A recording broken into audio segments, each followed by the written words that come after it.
네. 우리 함께 찬양 드리실 때 영광을 돌리세 우리 하나님께 우리 함께 힘차게 마음을 다해서 뜻을 다해서 우리 힘차게 함께 찬양하겠습니다. 영광을 돌리세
우리 함께 이 땅에 오신 하나님의 본체 우리 함께 찬양하실 때 저 높은 보좌를 포기하시고 우리의 죄를 사시기 위해서 이 땅에 오신 주님을 찬양합니다. 지금 하늘에 계셔서 우리를 위해 중보기도 하시고 우리 하나님을 위하여 지금도 역사하시는 주님의 은혜를 생각하면서 우리 하나님을 찬양하기 원합니다. 주님을 찬양하기 원합니다. 우리 함께 이 땅에 오신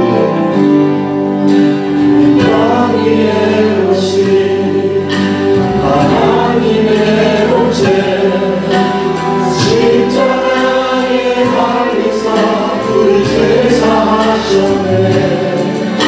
하나님이 우리를 지극히 높여 모든 일을 위해 태어난 믿음을 주사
함께 찬양하시겠습니다.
여호와는 내 생명의 능력이시니 내가 누구를 무서워하리요.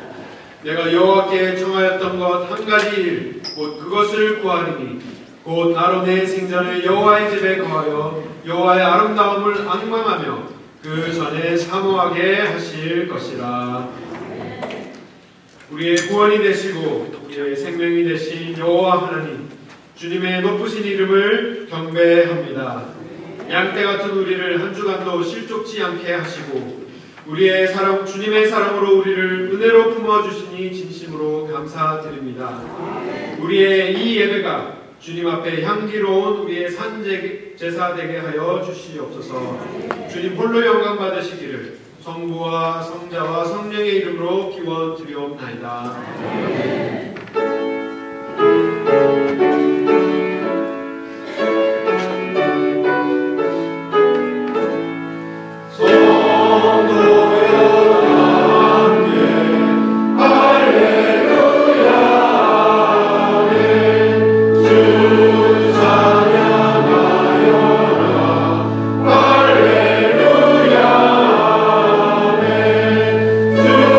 주보다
하늘이 하나님의 영광을 선포하고 날은 날에게 말하고 밤은 밤에게 지식을 전하니 언어가 없고 들리는 소리도 없으나 그 소리가 온 날에 경하고 그 말씀이 세계까지 이르도다. 여호와의 율법은 완전하여 영혼을 솟삼케 하고 여호와의 증언은 확실하여 눈을 지혜롭게 하며 여호와의 교훈은 정직하여 마음을 기쁘게 하고 여호와의 교훈은 순결하여 눈을 밝게 하리라. 여호와를 경외하는 도는 정결하여 영원까지 이르고 여호와의 규례는 확실하여 다 의로우니 금 곧 많은 정금보다 더 사모할 것이며 꿀과 송이꿀보다 더 달도다. 아멘. 함께 사도신경으로 신앙 고백드리겠습니다. 전전하사 저희를 만드신 하나님 아버지를 내가 믿사오며 그 외아들 우리 주 예수 그리스도를 믿사오니 이는 성령으로 잉태하사 영광에게 하시고 본디오 빌라도에게 고난을 받으사 십자가에 못 박혀 죽으시고 장사한 지 사흘 만에 죽은 자 가운데서 다시 살아나시며 하늘에 오르사 전능하신 하나님 편에 앉아 계시다가 저절로서 산자와 죽은 자를 심판하러 오시리라. 성령을 믿사오며 거룩한 공의와 성도와 서로 교통하는 것과 죄를 사하여 주시는 것과 몸이 사는 것과 영원히 사는 것을 믿사옵나이다. 아멘.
기뻐하심으로 창조하신 하나님 아버지께 찬송과 존귀와 영광을 올립니다. 아담의 불순종의 죄로 말미암아 영원히 죽을 수밖에 없던 저희들을 죄에서 구원하시기 위해 하나님의 독생자 예수 그리스도를 이 땅에 보내시어 십자가의 형틀에 못 박히시고 멸시와 질고를 당하시면서 대속하여 주신 그 사랑을 깊이 감사드립니다. 하나님이 우리를 사랑하셨은즉 우리도 서로 사랑하는 것이 마땅하다. 이 말씀 붙들고 한 주간 승리케 하시고 오늘 귀한 예배 자리로 초청하여 생명의 말씀을 들을 수 있는 은혜 내려 주심을 감사드립니다. 사랑은 허다한 죄를 덮는다고 하였는데 지난 한 주간 살면서 사랑하지 못해 죄 지은 것 있으면 이 시간 회개의 영으로 깨끗이 씻기 원하오니 하나님의 자비와 긍휼하심으로 용서하여 주시옵소서. 영혼 구원의 방주로 교회를 세우신 하나님, 우리 교회가 주님처럼 모퉁이 돌 되어 세상의 벽과 하나님의 벽을 잘 연결하여 든든한 집을 지을 수 있도록 전도와 선교, 구제와 봉사로 교회의 사명을 잘 감당할 수 있는 성령 충만한 교회로 사용하여 주시옵소서. 성령 충만함 받고 각 나라 각지에서 생명 걸고 복음을 알리는 선교사들에게 기쁨의 단을 거둘 그날까지 지치지 않도록 새 힘을 다하여 주옵시고 필요한 모든 것을 여러 모양으로 채워 주시옵소서. 세계적인 선교국가 미국과 한국에 새로운 지도자를 세워 주심을 감사드립니다. 하나님의 공의와 정의가 넘치는 국가로 세계적인 선도 국가로 인도하여 주실 줄 믿습니다. 아직도 전쟁은 끝나지 않아 많은 사람들이 죽고 있습니다. 하나님을 알지 못하고 저지른 죄의 요인이 그들을 불쌍히 보시고 하루빨리 믿음과 복음의 소식이 그들을 깨어나게 역사하여 주시옵소서. 생활의 문제와 몸이 아픈 성도들이 있습니다. 주님의 권능의 손과 보혈의 피로 해결받고 치료함받아 건강한 모습으로 하나님이 맡겨주신 사명 잘 감당하며 영광 올리게 하옵소서. 이 시간 말씀을 대언하실 사자 목사님에게 성령 충만함을 주셔서 말씀의 은혜 받고 성령 충만함 받아 영생 복락의 세상이 예비되어 있음을 믿음의 확신을 받게 하옵소서.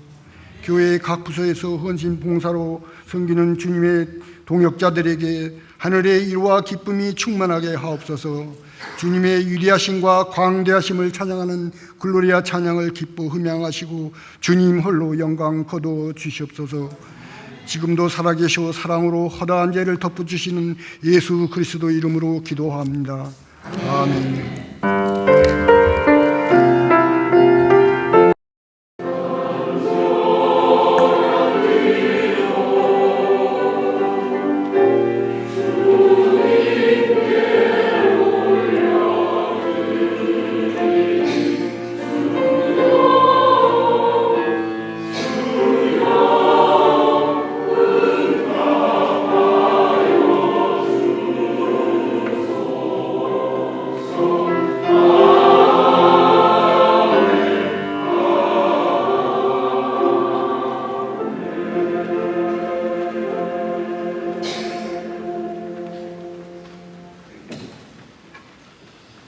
함께 묵상하실 말씀은 마가복음 12장 35절에서 37절까지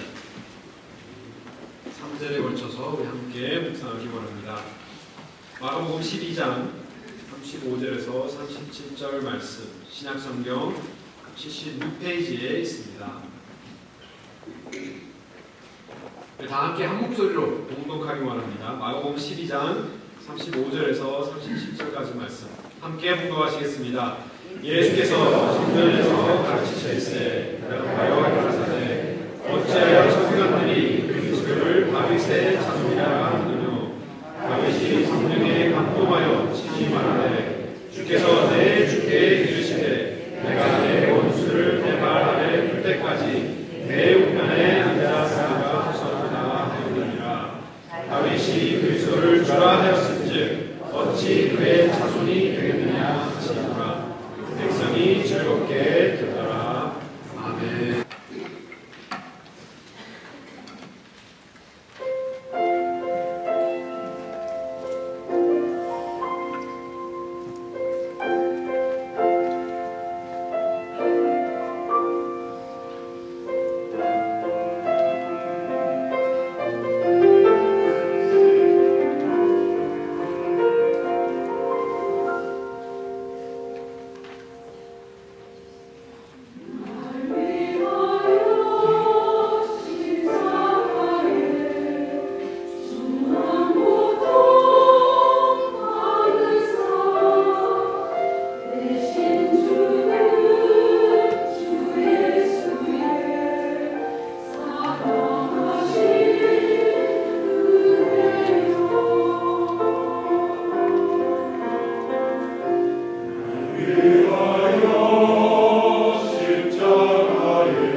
그 하나님의 사랑을 어찌 찬양 안 할까. 감사합니다. 우리 좌우에 계신 분들과 너무 잘 오셨습니다. 우리 서로 인사 나누시며 환영하실까요? 그 어떠한 자리보다 우리가 함께 하나 되어서 예수 그리스도의 지체되어서 예배하는 자리가 가장 복된 자리인 줄 믿습니다. 우리 마가복음 말씀 이어서 함께 묵상하기 원합니다. 좋은 설교는 구조가 있습니다. 좋은 설교의 구조는 말씀으로 들어가는 서론과 그리고 또 이 설교 주제를 다루는 깊은 설명, 그리고 또 설교의 핵심 주제의 제시를 명확하게 하고 그리고 적용으로 이 설교를 마무리합니다. 제가 이 말씀을 드리는 이유는 그렇다고 이 남목사 설교 이렇게 잘 구조에 맞게 하는지 이렇게 확인을 하시라고 드리는 것이 아니라, 오늘 마가복음 12장 말씀을 우리가 오랫동안 몇 주를 걸쳐서 우리가 함께 묵상을 하고 있습니다. 묵상을 하고 있는데 전체로 우리가 한 편의 설교와 같이 이렇게 볼 수가 있는 것이죠. 잘 준비된 설교와 같습니다. 12장 우리 1절부터 보면 예수님께서 어떠한 말씀을 하시면서 시작하십니까?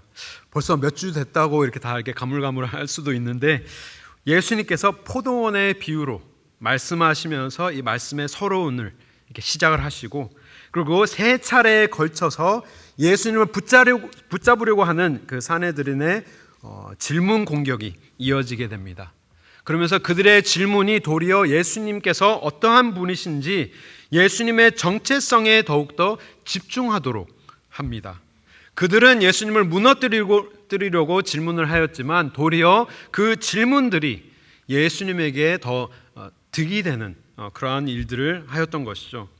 그들이 세 차례에 걸쳐서 예수님을 공격을 합니다. 로마 세금 문제를 다루면서 예수님의 정치적인 위치가 이렇게 나타나게 되고, 또 부활에 대한 질문을 함으로써 예수 그리스도의 종교적인 위치가 나타나게 되고, 그리고 율법사들, 이 서기관들이 율법에 대해서 질문하면서 예수님의 신학적인 위치를 이렇게 잘 나타나게 하십니다. 예수님이 어떠한 분이신지를 이렇게 파헤쳐내려고 하는 그들의 노력이 계속되었지만 예수님에 대해서는 이게 허점을 찾지 못하고 실패로 돌아갑니다. 그리고 오늘 본문은 이 마가복음 12장이라는 이 긴 설교의 핵심 하이라이트, 바로 이 핵심 주제인 예수 그리스도의 참된 정체성이 이 말씀 속에 담겨져 있습니다. 그리고 다음 주는 이 설교의 적용 부분이라고 할 수 있는 말씀의 적용 부분을 우리가 나누면서 이 마가복음 12장을 마치 한 편의 설교와 같이 그러한 구조를 가지고 있는 것을 우리는 보게 됩니다. 이제 예수님께서 세 차례에 걸쳐서 그들이 질문해 왔는데, 이제는 예수님께서 도리어 그들을 향해서 어려운 질문을 던지십니다. 하지만 이 질문의 의도가 굉장히 다릅니다. 그들은 예수님에게 질문을 한 목적이 예수님을 무너뜨리려고 질문을 하였지만, 예수님께서는 그들을 향하여서 던지신 이 질문의 목적은 예수님에 대한 참된 진리를 그들이 깨달을 수 있도록 유도하는 질문입니다. 예수님의 질문은 이렇습니다. 어떻게 서기관들이 그리스도를 다윗의 자손이라 하느냐? 다윗이 성경에 감동하여 말하기를 주께서 내 주께 이르시되 내가 내 원수를 발 아래 둘 때까지 내 우편에 앉으리라 하지 않았느냐라고 말씀하시면서 이 그리스도, 이 메시아에 대하여서 예수님께서 질문을 그들에게 이제는 던지십니다. 그리스도 혹은 메시아, 우리가 어떻게 이해해야 하느냐? 이 예수 그리스도, Jesus Christ라고 해서 이 그리스도라는 것이 예수님의 last name이 아닙니다. Jesus Christ라고 해서 Jesus가 first name이 되고 Christ가 last name이 아니라, 이 그리스도라는 단어와 이 메시아라는 단어는 같은 단어입니다. 단지 메시아는 이 히브리어로 쓰여진 단어이고 그리스도는 헬라어로 쓰여진 단어인데 같은 의미를 갖고 있는데, 그 의미는 바로 기름 부음 받은 자다. 기름 부음 받은 자를 히브리어로는 메시아라고 표현을 하고 헬라어로는 그리스도, 크라이스트라고 표현을 하는 것이죠. 그래서 당시 기름 부음 받았다라는 것은 이 하나님의 신적인 권세가 그에게 부여진 지도자다라는 것을 의미합니다. 그러하기 때문에 왕 혹은 제사장, 선지자들에게만 기름을 부으면서 이 하나님의 영적 권능이 그에게 임하였음을 인정하는 예식으로 기름을 부어 주었던 것입니다. 하지만 기름 부음 받은 자, 그리스도 혹은 메시아라는 호칭은 아무에게나 주지 않습니다. 왕에게도 주지 않고 제사장에게도 주지 않고 선지자에게도 주지 않고 오로지 이스라엘의 구원자에게만, 구원을 할 그 구원자에게만 유일하게 부여되는 명칭으로 그리스도다, 메시아다 이렇게 받아들여지고 있었던 것입니다. 그리고 이들은 이 메시아가 다윗의 가문에서, 다윗의 왕가에서 나올 것이라는 그 사실을 말씀을 통해 너무나도 잘 알고 있었습니다. 그들이 오랫동안 기다렸던 메시아는 그 아무 가문에서 나오는 가문이 아니라 왕가의 가문에서, 한국에도 이게 왕가의 성이 있듯이 이스라엘에게도 우리에게 메시아가 나타날 것인데, 그리스도가 임할 것인데, 그는 그 아무 가문에서나 나는 것이 아니라 오로지 이 다윗의 왕가에서 날 것이다. 근데 그 사실이 그냥 그들이 원해서 그렇게 믿은 것이 아니라 성경에 그렇게 나타났기 때문에 그들은 그렇게 믿었던 것입니다. 사무엘하 7장 말씀을 보면 다윗이 죽을 때 이러한 말씀이 있었습니다. 하나님께서 선지자를 통해서 이렇게 말씀합니다. 내 수완이 차서 내 조상들과 함께 잘 때에, 이 말은 즉 그의 생명이 다하여서 죽을 때가 임하였다는 말을 의미합니다. 죽을 때에 내가 너의 몸에서 날 자식을 내 뒤에 세워서 나라를 경고케 하리라. 근데 그는 내 이름을 위하여 집을 건축할 것이요 나는 그 나라 위를 영원히 경고케 하리라 라고 말씀합니다. 이 말씀이 다윗의 자녀를 향한 말씀인데 다윗 다음으로 세워진 왕 누군지 기억나십니까? 솔로몬이죠. 이 말씀이 솔로몬을 위한 말씀이기도 하지만 이 말씀을 자세하게 들여다보면 이 끝부분, 나는 그 나라 위를 영원토록 경고하게 하리라 라는 이 말씀 때문에 이스라엘 백성들은 이 말씀이 다윗의 아들 솔로몬을 위한 말이기도 하지만, 여호와를 위해서 집을 건축한, 성전을 건축한 솔로몬을 위한 말이기도 하지만, 그들을 향한 메시아, 하나님께서 보내주실 진정한 구원자를 위한 메시아의 예언적인 말씀이다라고 그들은 다 받아들이고 그렇게 묵상을 하였던 말씀입니다. 그리고 더 자세하게 들어가면 이사야서 11장 말씀 또한 이 예수 그리스도가 메시아가 다윗의 뿌리에서 날 것이라는 말씀이 이사야 말씀에 이렇게 기록되어 있습니다. 11장 말씀을 보면 이새의 줄기에서 한 싹이 나며 그 뿌리에서 한 가지가 나서 결실을 할 것이다. 이 이새가 누군지 아십니까? 이새는 바로 다윗의 아버지. 이 이새의 줄기에서 한 싹이 날 텐데 그 싹이 나서 뿌리에서 한 가지가 나서 결실을 할 것이다. 열매를 맺을 것이다. 근데 그 열매가 어떤 열매냐라고 쭉 설명을 하는데요. 하나님의 신, 곧 지혜와 총명의 신이요 모략과 재능의 신이요 지식과 여호와를 경외하는 신이 그 위에 강림하리니, 하나님의 영이 가득하게 그 위에 임할 것이니 그가 여호와를 경외함으로 즐거움을 삼을 것이요 눈에 보이는 대로 심판하지 않고 귀에 들리는 대로 판단하지 않고 공의로 빈핍한 자를 심판하며 정직으로 세상에 겸손한 자를 판단하고 그의 입에 막대기로 세상을 치며 입술의 기운으로 악인을 죽일 것이며 공의로 그의 띠를 삼으며 성실로 몸의 띠를 삼으리라 라고 얘기합니다. 누가 봐도 이 말씀은 다스리는 자, 왕 같은 사람, 지도자를 향한, 지도자에 대한 말씀인 것이죠. 근데 그러한 지도자가, 그러한 왕이 어디에서 나느냐? 이새의 줄기에서 날 것이다. 이사야 선지자를 통하여서 예언하신 말씀입니다. 근데 이 말씀이 언제 주어졌느냐? 시대적으로 따지면 예수님, 지금 우리가 마가복음 12장 말씀을 보는데 이 시대보다 800년 전이냐, 무려 800년 전에 쓰여진 말씀으로 이 메시아를 향한 말씀이 주어지는데 아주 자세하게 어떠한 가문에서, 다윗의 가문 이새의 줄기에서 이러한 지도자가 날 것이다 설명하고 있는 것입니다. 예레미야 선지자도 하나님께서 예언의 말씀을 허락하셨습니다. 우리 23장 5절 6절 말씀 우리 함께 읽겠습니다.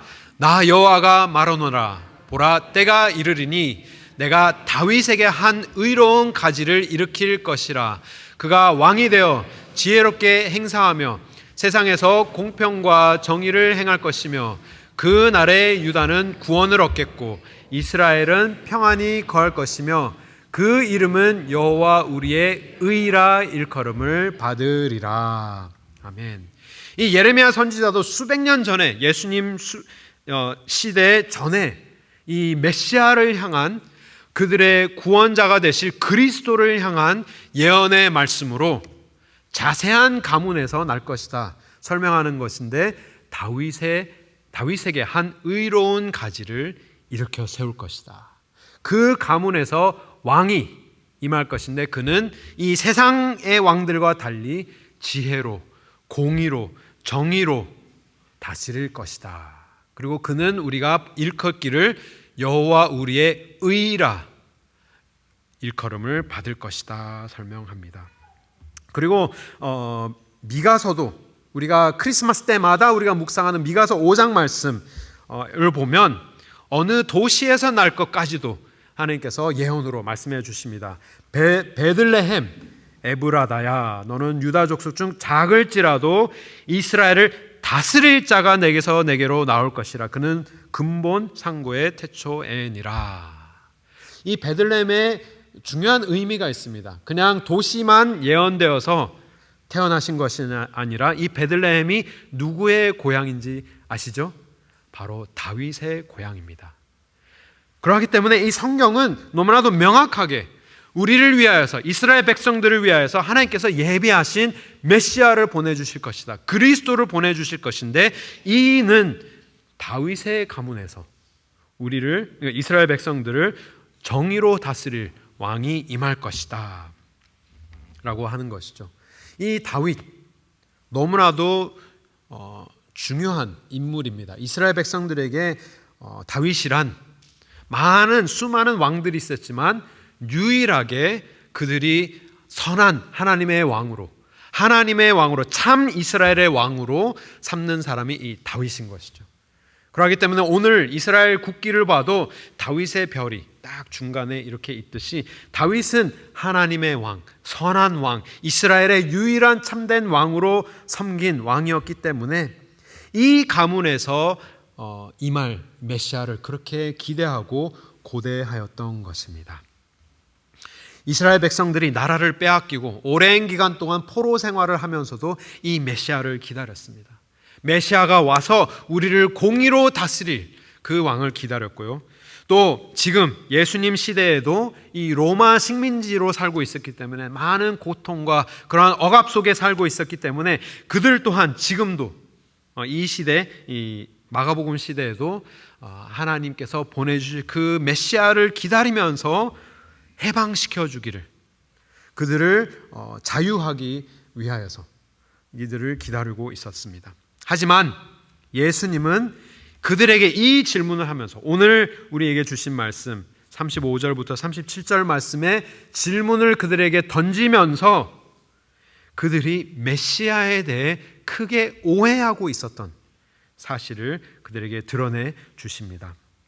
예수님께서는 시편 110편 말씀을 인용하십니다. 이 시편 110편 말씀도 굉장히 중요한 말씀인데요, 다윗의 말씀이기도 하지만, 다윗의 시편이기도 하지만 모든 이스라엘 백성들이 이 시편 110편 말씀은 메시아를 예언하는 시편으로 다 받아들여 인정한 그러한 본문이기 때문에 예수님께서 그 본문을 사용하여서 예수님께서 말씀하십니다. 그 말씀이 이 36절 말씀에 있습니다. 36절 말씀 제가 다시 한번 읽어드리겠습니다. 다윗이 성령에 감동하여 친히 말하되 주께서 내 주께 이르시되 내가 내 원수를 내 발 아래 둘 때까지 내 우편에 앉았으리라 하셨도다. 이 다윗이 자기 혈통에서 나올 메시아를 주님이라고 불렀는데, 주님이라고 불렀다면 어떻게 그가 단순히 다윗의 자손이 될 수 있느냐가 예수님의 질문입니다. 한글 성경을 보면 조금 헷갈릴 수가 있습니다. 36절을 보면 주께서 내 주께 이르시되, 이 주가 무슨 주고 저 주가 무슨 주냐, 주께서 주에게 헷갈릴 수가 있지만 시편 110편 1절 말씀을 보면 조금 명백하게 나타납니다. 한글 성경에는 좀 혼동될 수 있지만 히브리 원어를 보면 두 단어가 다른 단어를 사용하고 있는 것을 봅니다.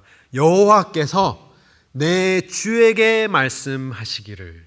근데 이 말씀을 다윗이 쓰고 있는 것이죠. 다윗이 쓰고 있는데 하나님께서 누구에게 말씀하신 말씀을 기록하고 있습니까?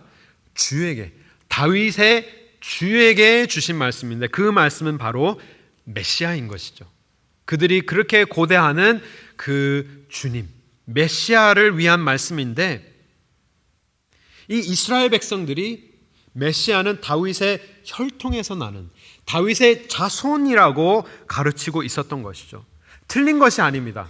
예언된 모든 말씀이 다윗의 혈통에서 난 메시아를 그들이 기다리고 있었기 때문에 다윗의 자손으로 가리키는 것은 맞는데, 예수님께서 한 가지 더 지적하시는 부분은 다윗의 자손이 그리스도면 왜 다윗이 이 메시아를 보고 주님이라고 불렀느냐라는 것이죠. 이 어려운 이 질문일 수도 있지만 굉장히 심플한 질문이기도 합니다. 이 이스라엘 백성들의 큰 오해는 바로 무엇이었느냐? 그들이 기다리고 그들이 고대하는 이 메시아는 그냥 다윗의 자손에서 나는, 지금 이 다윗, 우리가 섬기고 있는 이 다윗 왕의 혈통에서 나는 후손일 것이다 라고만 생각하였기 때문에 이게 성립이 안 되고 있었던 것입니다. 하지만 예수님께서 보여주고 계시는 것은 이 그들이 기다리고 있는 이 메시아가 단지 다윗의 후손만이 아니라 다윗의 주님이셨다. 다윗이 섬기고 있었고 다윗이 순종하며 다윗이 따르고 있었던 주님이셨음을 함께 보여주고 있는 것입니다. 뭔가 시간적으로, 시대적으로 그들의 이해를 더 넓혀주고 계시는 것입니다. 이러한 어려운 말씀을 드렸더니 그들의 반응이 어떠했을까요? 그들이 지금 멘붕이 오기 시작합니다. 아무리 생각을 해도 우리가 기다리고 있는 예수님, 이 메시아는 다윗의 자손인데, 그렇게 우리가 쭉 알고 있었고 모든 선지자들도 다 다윗의 자손으로 그리스도를 우리가 고대하고 있는데, 왜 그렇다면 왜 다윗이 이 메시아를 일컫는 이 말씀을 통해서 이 메시아를, 자신의 후손을 주님으로 일컬었을까? 지금 이게 이게 계산을 하는데 이게 계속 동그라미만, 서클만 이렇게 돌고 있는 게 이해가 안 되고 있는 것입니다. 그 반응이 마태복음에 기록되어 있습니다. 공간복음인 마태복음 22장 46절에 이렇게 기록합니다. 그들이 한 말도 능히 대답하는 자가 없었고 그날부터 감히 그에게 묻는 자가 없더라. 예수님의 완승인 것이죠. 그들이 세 차례나 걸쳐서 세 부류를 가지고 예수님을 공격하여 왔습니다. 바리새인들을 보내보기도 하고 사두개인들도 보내보기도 하고 서기관들을 보내서 예수님을 잡으려고 하였지만 예수님의 한 번의 질문으로 그들이 이 예수님은 잡을 수 없구나, 압도할 수 없구나, 예수님의 이 말씀에 이해하는 이 능력은 우리가 이길 수 없구나 하면서 감히 묻는 자가 없으면서 다 물러가게 됩니다. 그러면서 이 말씀이 예수님께서 지도자들과 나누신 마지막 말씀이 됩니다. 그들은 율법과 말씀의 전문가들이었지만 이 예수님의 질문에 대답을 할 수가 없었습니다. 왜냐하면 그들이 이해하고 있는 메시아는 단지 다윗의 혈통으로만 이해하고 있었기 때문입니다. 다윗의 혈통에서 나올 인간적인 구원자로만 생각하였기 때문에 이것이 성립이 되지 않았습니다. 이들은 메시아를 자신의 정치적으로 해방시켜주고 그리고 자신들을 사회적으로 안정시켜주며 또 종교적으로 자유를 주시는 분으로만 기대하였기 때문입니다. 하지만 예수님께서 보여주시는 이 메시아는, 참된 그리스도는 그 수준을 넘어서 인간의 시간과 공간을 초월하시는 하나님의 아들, 우리의 죄와 영적인 죽음까지도 해결해 주시는 구원자로 예수님께서는 지금 보여주고 계시는 것입니다. 이해가 되시죠? 그들이 이해하는 메시아는 그냥 다윗의 후손인 인간으로 그냥 로마만 그냥 물려쳐줄 그러한 지도자로만 생각하였지만, 예수님께서는 인간의 가장 깊은 문제, 이 죄의 문제까지도 해결하여 주실, 하나님께서 수천 년, 수백 년, 수천 년 전부터 예정하시고 예언하셔서 준비하시고 오늘날 이루시고 그리고 미래에도 존재하실 그 메시아를 그들에게 선서하고 계셨던 것입니다.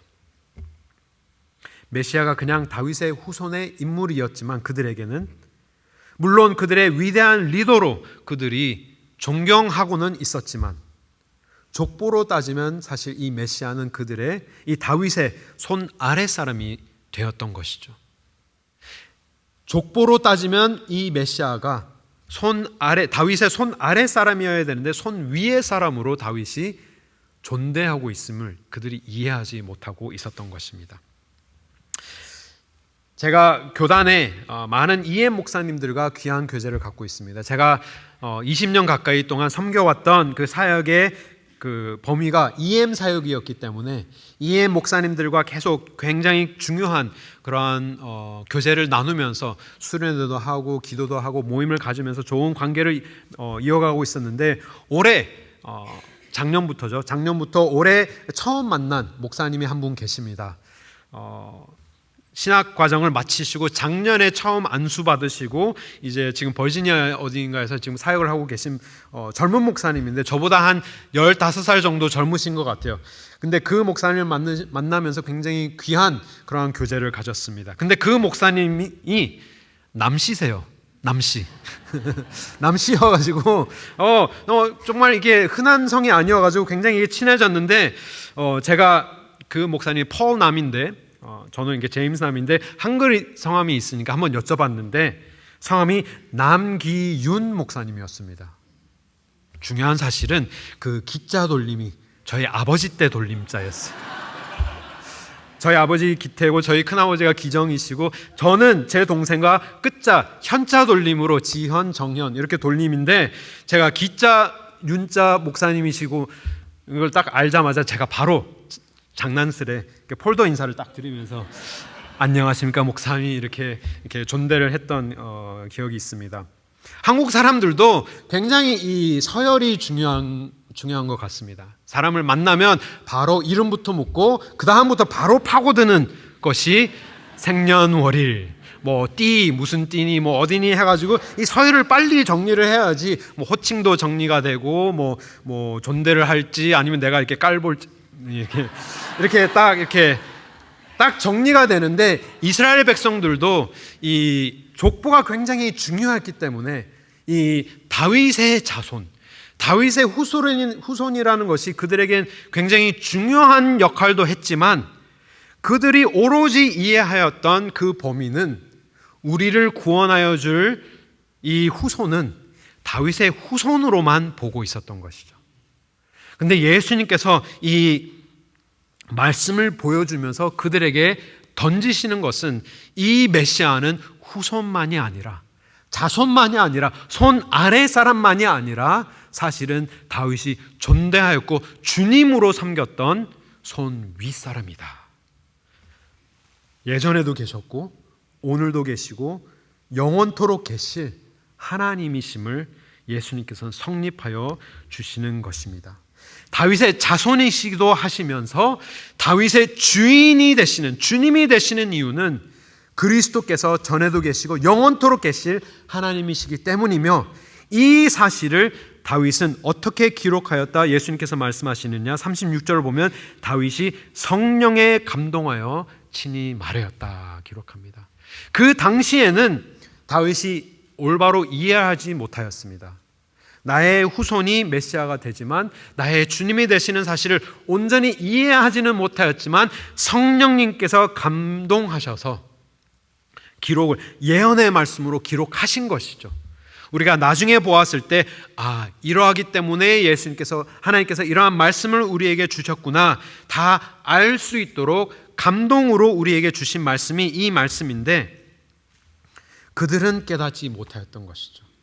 우리가 지난주에 나왔던 서기관들을 기억하실 것입니다. 그는 율법의 본질이 하나님을 사랑하고 내 이웃을 사랑하는 것이라는 깨달음은 있었지만 우리가 하나님을 사랑하고 서로를 사랑하면 정말 하나님께서 그 모든 제사보다 더 기쁘게 귀하게 여기실 것이라는 그 깨달음은 있었지만 그 고백만을 가지고는 하나님의 나라에 가까이 들어가지 못한 그 안타까움을 우리가 지난주에 말씀을 보았습니다. 근데 그에게 필요했던 고백이 바로 이 진리였던 것이죠. 예수 그리스도를, 하나님을, 이 메시아를 그냥 단지 이 다윗의 혈통으로만, 인간적인 지도자로만 기다려야 하는 것이 아니라 참된 하나님께서 예비하신 그러한 메시아임을 그가 깨달았어야 했던 것입니다. 이 그리스도는, 진정한 고백은 바로 오늘 본문과 같은 이 예수 그리스도는 예수는 그리스도라는 고백이 있어야 우리가 하나님의 나라에, 그리고 또 하나님의 품으로 우리가 들어갈 수 있게 되는 것입니다.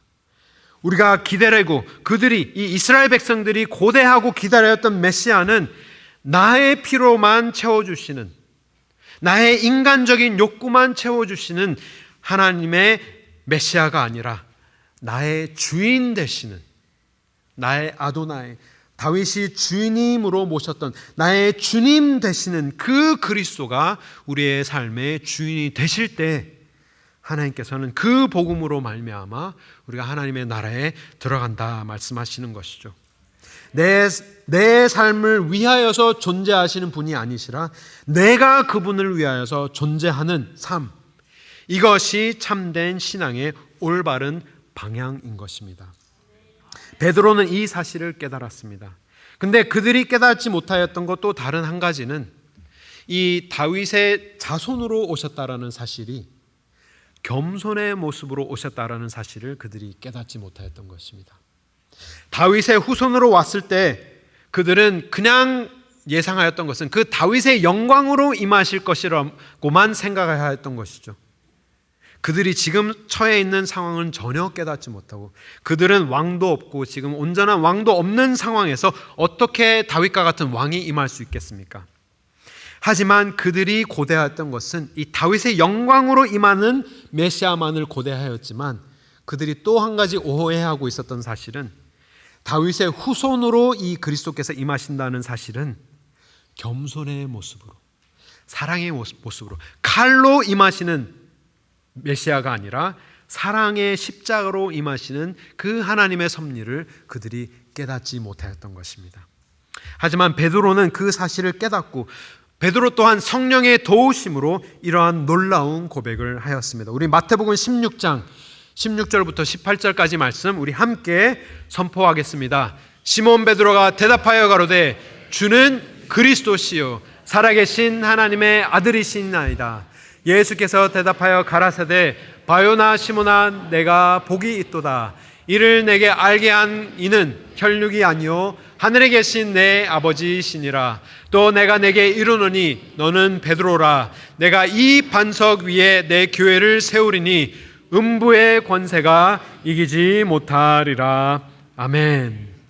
이 고백이 없이는 서기관들과 같이 하나님의 나라에 가까이 갈 수는 있을지 모르지만 정말 참된 하나님의 품으로 들어갈 수 없는 것입니다.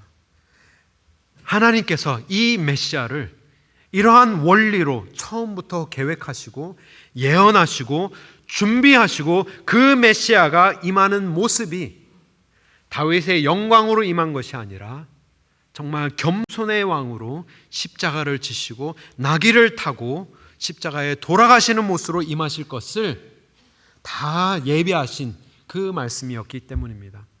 또 그들이 기억해야 될 것은 이 선지자에 대한 그런 예언의 말씀들 속에 이 메시아가 얼마나 고통 속에 임하시는지를 그들은 다 까먹고 있었던 것입니다. 이사야서 53장만을 봐도 그 우리에게 임하는 그 왕은 고통의 왕이요, 그의 고통 속에 우리가 나음을 입는 그 원리를 그들이 깨닫지 못하였던 것이죠.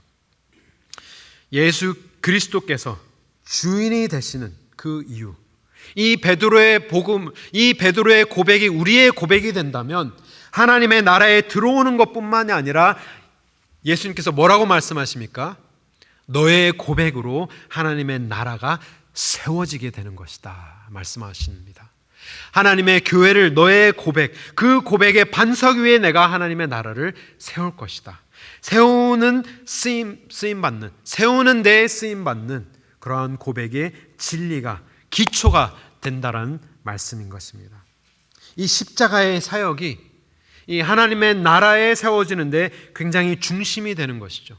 이 그들에게 임하시는 이 메시아의 가장 핵심된 사역이 이 십자가라는 것, 겸손으로 임하시고 그의 죽음으로 말미암아 생명을 주시는 그 원리가 가장 중심된 원리, 이 지도자들은 다 잊고 있었던 것이었습니다. 그리고 그 고백이, 이 베드로의 고백이 하나님의 나라만을 세우는 것이 아니라, 하나님의 교회만을 세우는 것이 아니라 우리가 죽어서 천국에 임하여서 그 천국을 세우는 복음의 말씀이기도 합니다. 그 모습을 우리가 요한계시록 5장에 우리가 살펴보기를 원합니다. 이 고백이 베드로의 고백뿐만이 아니라 또 우리의 고백뿐만이 아니라 예수님을 믿는, 하나님을 믿는 모든 백성의 찬양의 고백이 영영토록, 영원토록 울려 퍼지는데 그 아름다운 모습이 요한계시록 5장 말씀에 이렇게 기록되어 있습니다. 제가 잠깐, 이 말씀이 많지만 제가 다 읽지는 않고 요약만 설명해 드리겠습니다. 예수님께서, 하나님께서 마지막 날에 심판하시는데 그 하나님 아버지에 들어있는 그 손에 있는 그 책을 펴야지만 심판을 하는데 그 책을 펼 자가 아무도 없는 것이죠. 그래서 이 사도 요한이 하나님께서 보여주신 그 비전으로 이렇게 기록합니다. 유다 지파의 사자 다윗의 뿌리가 이기었으니 이 책과 그 7인을 떼시리라 하더라. 내가 보니 보좌와 내 생명 장로들 사이에 어린 양이 섰는데 일찍 죽임 당한 것 같더라 라고 하면서 이 어린 양이 나와서 보좌에 앉으신 이의 손에서 오른손에 있는 책을 취하여서 펼쳐본다라고 성경은 기록하고 있습니다. 이 말씀이 왜 중요하냐? 그들이 고대하던 그 메시아의 모습이 다윗의 자손인 것이죠. 그렇기 때문에 이 요한계시록 5장에도 유다 지파의 사자와 같은 다윗의 뿌리가 이기었는데, 승리를 하였는데, 이 시편 110편의 말씀처럼 모든 그러한 적들이 발 아래 다, 원수들이 다 발 아래 굴하는 그러한 승리를 임하였는데, 승리를 가지고 왔는데 사자의 모습을 기대한 모습이 아니라 누가 나타났다고요? 죽임당한 것과 같은 어린 양이 나타나서 그 책을 취하여서 책을 펼쳐내기 시작하였다는 것입니다. 이 이스라엘 백성들이 생각하였던 메시아의 모습은 사자와 같은 다윗의 자손, 유다의 지파의 사자가 나타나서 심판을 할 그 메시아를 기다렸는데, 실제적으로 천국에 임하는, 천국에서 다스리는 그 모습은 사자의 모습이 아니라 죽임당한 어린 양이 나타났다. 이 두 가지가 함께 성립되고 있는 이 모습이 요한계시록 5장에 나타나고 있습니다. 근데 그러하였을 때 어떠한 놀라운 반응들이 일어나느냐? 9절 말씀부터 보면 노래가 터져나기 시작합니다. 찬양이 터져나고 고백이, 참된 복음의 고백이 터져나기 시작하는데 9절 말씀, 새 노래를 노래하며 가로되 책을 가지고 그 임봉을 떼기에 합당한 자가 나타났다.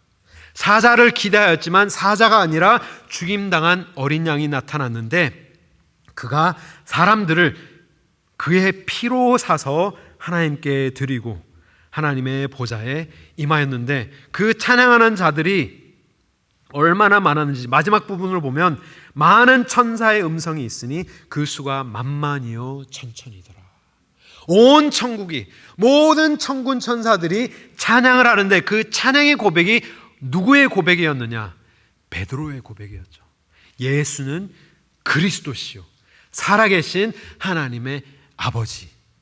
그들이 고대하였던 그 메시아는 다윗의 자손이었지만 손 아래에 있는 인간의 메시아가 아닌 참된 하나님의 아들이신 그 왕이 나타나서 우리를 다스릴 때 그 동일한 고백이 영영토록 하나님의 나라에 울려 퍼지는데 그 천군 천사의 수가 천천히요 만만인 것뿐만이 아니라 그 다음 구절을 보면 그 큰 음성으로 가로되 누가 마땅하다고 찬양합니까? 죽임을 당한 어린 양이 능력과 부와 지혜와 힘과 존귀와 영광과 찬송 받으시기에 합당하도다 하더라. 내가 또 들으니 하늘 위에와 땅 위에와 땅 아래와 바다 위에와 그 가운데 모든 만물이 가로되 보좌에 앉으신 이와 또 누구에게요? 어린 양에게 찬송과 존귀와 영광과 능력을 세세토록 돌릴지어다 하니 내 생물이 가로되 아멘 하고 장로들은 엎드려 경배하더라. 아멘. 우리가 올바로 알아야 하는 이 메시아의 모습은, 이 이스라엘 백성들이 원하였던 모습은 유다 지파의 사자가 나타나서 다윗의 자손이 그들을 권능으로 그들을 승리로 구원하는 그것을 기대하였지만 실질적으로 모든 찬양받기에 합당한 모습은 사자의 모습이 아니라 어린 양의 모습이었다. 그것도 그냥 어린 양의 모습이 아니라 죽음당한 어린 양. 이 커넥션을 맺어야만 우리가 이 천국에서 넘쳐나는 이 찬양에 합류할 수 있게 된다라는 사실입니다. 우리는 고대하고 있는 이 메시아의 모습이 이 사람들의 메시아의 모습과 똑같은 모습으로 신앙생활할 때가 너무나도 많습니다. 우리가 교회에 나가면 하나님이 나를 위하시고 나의 아픔을 다 치유하여 주시고 나의 문제를 다 해결해 주시고 나의 그런 고통들을 다 해소해 주시고 나의 그런 괴로움을 다 들어주셔서 다 도닥여 주시고 나를 위한 하나님으로만 우리가 이해하는 경우가 너무나도 많죠.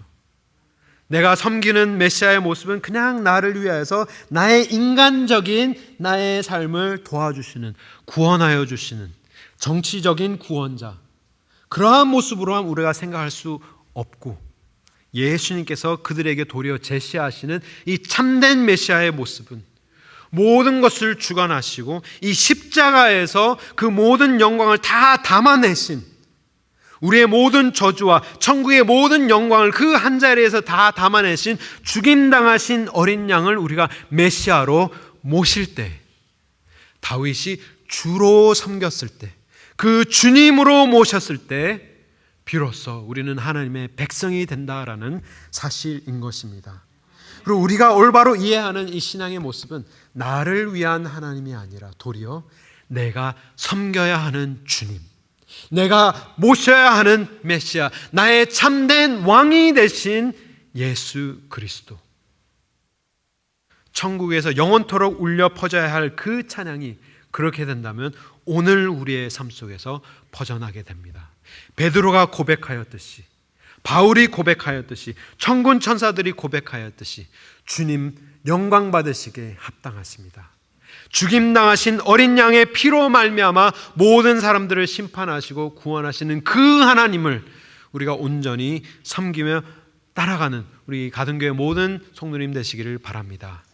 나의 생각대로가 아닌, 내가 왕이 돼서 하나님 나를 돕는 지니와 같은 나를 돕는 하나님으로 우리가 따르는 것이 아니라 내가 나의 삶을 그에게 드리는, 나의 고집이 아닌 하나님의 말씀대로, 하나님이 사랑하라면 사랑할 수 없는 사람까지도 사랑하고, 용서하라면 용서할 수 없는 사람까지 용서하며, 품어라, 세워주라, 아껴라 라고 한다면 그 말씀에 절대적으로 순종하여서 하나님의 찬양이 우리의 삶에 넘쳐나기를 주님의 이름으로 축원합니다. 우리 말씀을 생각하면서 우리 함께 기도드리기를 원합니다. 하나님 아버지, 내가 하나님을 정말 작은 메시아로 정말 나를 위한 메시아로 정말 따르지 않았습니까? 우리가 고백하면서 우리가 이제부터는 나의 참된 왕이시오, 나의 참된 주인이시오, 나의 주님 되신 하나님으로 우리가 모시며 하나님의 말씀을 절대적으로 순종하면서 주님을 모시며 따르게 하여 주시옵소서. 우리 함께 한 마음으로 기도하시겠습니다. 하나님 아버지 참으로 감사드립니다. 주님 아버지 주께서 은혜 베풀어 주시고 우리에게 베풀어 주신 그 하나님의 사랑을 우리가 간절히 기대합니다.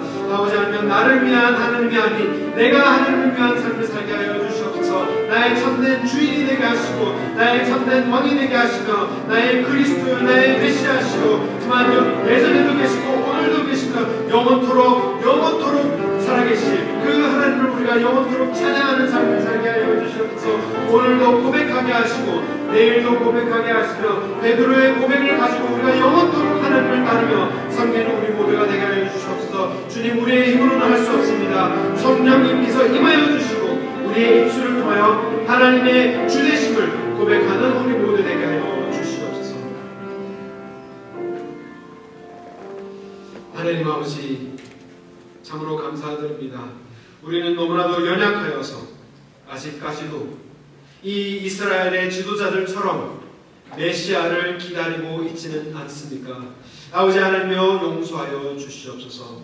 나의 문제를 해결해 주실 분만으로만 우리가 모시고 정말 하나님을 따르고 교회를 잘 다니면 나의 문제를 해결해 주실 그러한 하나님으로 우리가 작게 섬기고 있다면 주님 아버지, 우리를 용서하여 주시고 이제는 성령님의 감동하심으로 더 크신 하나님을 바라보게 하여 주시옵소서.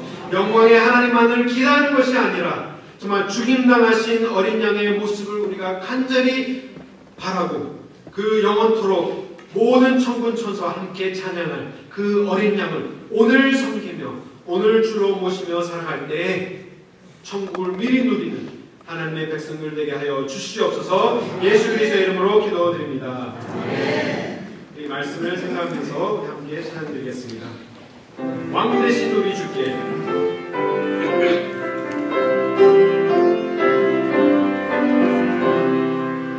왕 되신 우리 주께 나 영광 돌리세. 옛날에 많은 물이 호산나 불러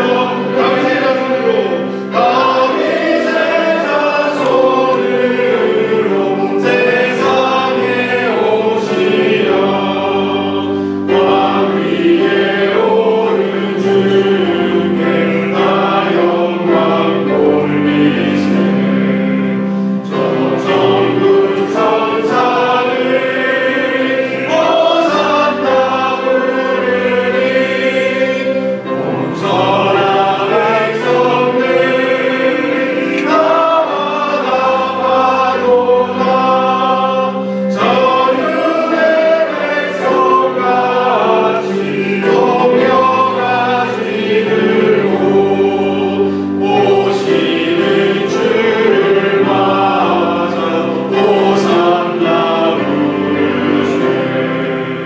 주고난 받기 전에 수많은 무리가 영광의 찬송 불러 주 찬양하였네. 이같이 우리를 주 환영하오니 그 넓은 사랑 안에 나와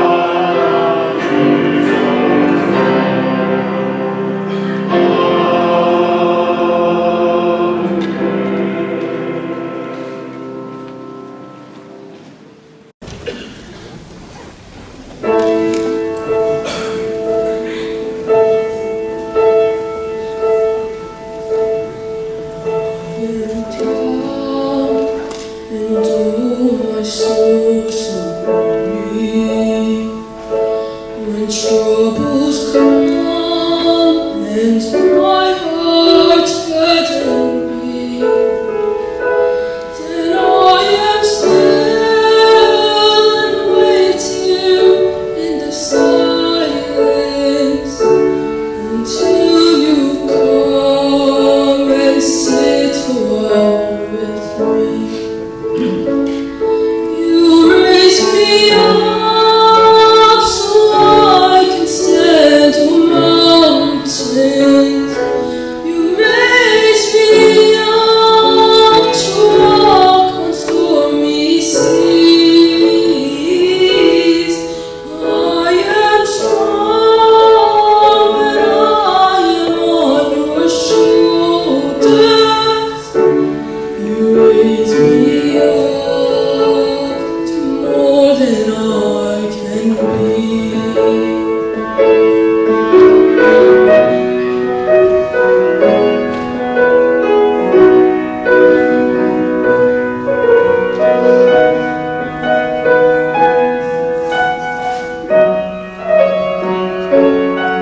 우리 여기 방에도 있고 앞에도 많은 팬 카페 여러분들 많이 오시는데 우리 좌에 계신 분들과 우리 함께 인사 나누기 원합니다. 왕 되신 주를 함께 섬깁시다. 우리 함께 인사 나누십니다.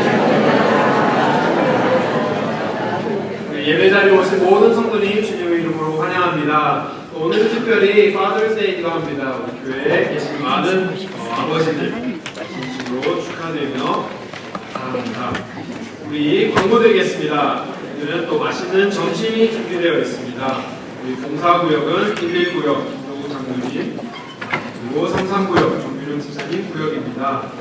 꼭 참석하셔서 우리 사랑의 친구 나누시고 가시면 좋겠습니다. 그리고 점심 후에는 각 전도회 원례회가 있으니 한 분도 빠지지 마시고 꼭 원례에 참가하시고 우리 교회를 위해서 또 함께 사역하며 또 성장해 나가는 그런 귀한 모임들이 되기를 바랍니다. 우리 오늘 새가족반을 시작하였습니다. 우리 교회에 대해서 알기를 원하시는 분들이 계시거나 또 우리 교회에 나오신 지 얼마 안 되신 분들 위해서 꼭 기도하여 주시고 우리 교회에 잘 정착하실 수 있도록 많은 사랑의 관심 부탁드립니다. 교육부 광고 감사합니다. 오늘은 진급주일입니다. 그래서 한 학년을 올라가는 그런 또 굉장히 기대찬 그런 주일인데요. 우리 학생들이 그냥 나이만 올라가고 키만 자라는 것이 아니라 학년만 올라가는 것이 아니라 정말 그 믿음 또한 함께 성장해 갈 수 있도록 우리 교육부를 위해서 끊임없이 기도와 후원과 많은 사랑의 관심 부탁드립니다. 우리 성경춤은 계속 받고 있습니다. 9월부터 새로운 성경을 공식적으로 바꾸게 되는데요. 우리 7월 첫째 주일까지 우리 줌을 받고 있습니다. 우리 나가시면서 로비에 꼭 문의하여 주시고 혹시 지금 내가 가지고 있는 성경이 맞나 안 맞나 궁금하신 분은 우리 옆에 계신 분은 물어보셔도 되고 구역장님 혹은 집사님 장로님 여쭤보셔도 되고 저에게 사진을 찍어서 톡으로 보내주셔도 되고 저희가 확인을 해드리겠습니다. 필요 없는 성경 구입 안 해도 되지만 성경을 구입하시게 된다면 우리가 같이 해서 또 좋은 점들도 있으니까요. 그렇게 함께 하여 주시고 또 내가 선물하고 싶은 분이 있으시다 하면 이 기회에 또 좋은 성경의 선물을 하면 좋겠습니다. 우리 다음 주일 22일 주일 예배 후에는 우리 각 부사장들 재직 부사장 모임을 갖도록 하겠습니다. 우리가 전반부에 하였던 사역들을 우리 함께 리뷰하면서 또 후반부에 우리가 계획하고 있는 그런 사역들을 우리 함께 나누면서 굳이 우리 부서는 그렇게 크게 한 거 없다라고 생각하시는 분들까지도 우리가 다 오셔서 우리가 함께 기도할 수 있는 우리 교회가 어떻게 하면 서로 섬기며 하나님의 이름을 높이는데 쓰임받을 수 있을까 함께 기도하는 자리가 되었으면 좋겠습니다. 그래서 부사장님들 꼭 참석하실 수 있길 바라며 사정상 못 오시는 분 계시다면 그 부서에서 대역을 하실 수 있는 그런 분들 꼭 보내주시면 감사하겠습니다. 그리고 우리 27일 금요일 중보기도 팀이 기도회로 모이도록 하고요. 우리 다음 주일 저녁에는 우리 지역사회에 좋은 기도 모임이 있는데 프레시전 기도회가 이번 달은 우리 교회에서 모이게 됩니다. 저녁 6시 가는 교회가 장소인데요. 우리 파킹장이 좀 협소하기 때문에 우리 교인 성도님들께서는 가능하시다면 꼭은 아니지만 가능하시다면 우리 가든교회 파킹이 아니라 여기 옆에 있는 교회나 우리 하워드 파킹장을 꼭 사용하시면 감사하겠고 우리 많은 분들이 지금 방문하고 계십니다. 새가족도 많이 오시고요. 방문 오시는 분들 많이 계신데 우리 새가족 파킹장을 우리가 이렇게 지정을 했는데 이 지정 자리에는 우리 가든교회 성도님들은 파킹을 하지 말아주시는 게 사랑의 모습입니다. 그래서 몸이 조금 힘드시고 불편하시더라도 우리 가든교회 파킹장이 협소해서 예배를 드리기로 오시기를 원하시는데 자리가 없어서 돌아가시는 일이 없도록 우리가 최소한의 배려의 모습인 것 같습니다. 그래서 이 부분들을 꼭 열어주시고 우리 프레젠 기도회도 또 많은 분들이 함께 모여서 기도회에 참석하실 수 있도록 우리 가든교회 분들은 우리 파킹장을 좀 양보해 주시면 감사하겠습니다.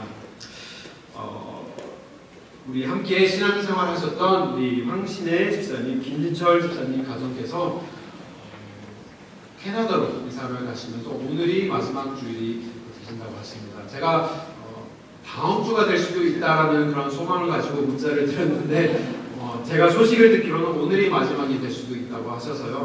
우리 잠깐 자리에서 일어나시면 우리 큰 감사와 격려의 박수 잠깐 드리면 좋겠습니다.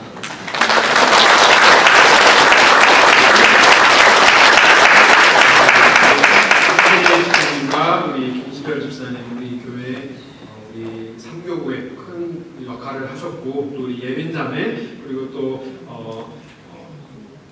해나인가요?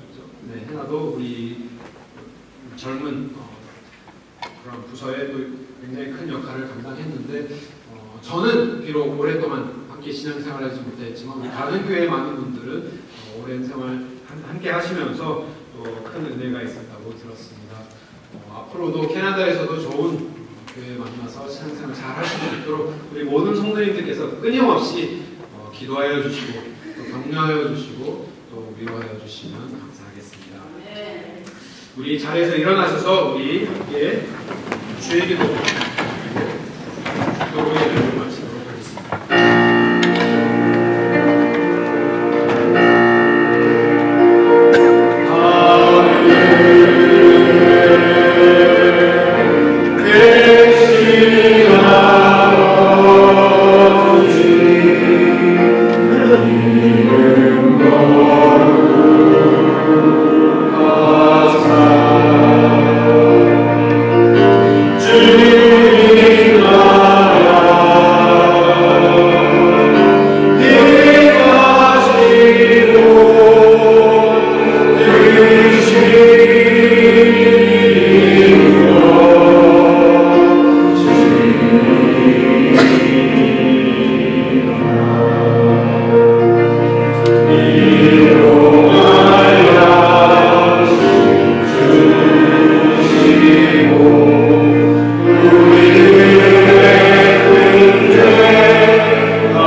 죽임당한 어린 양의 모습으로 임하셔서 우리의 죄를 구원하여 주시고 우리를 하나님의 자녀 삼아주시니 진심으로 감사드립니다.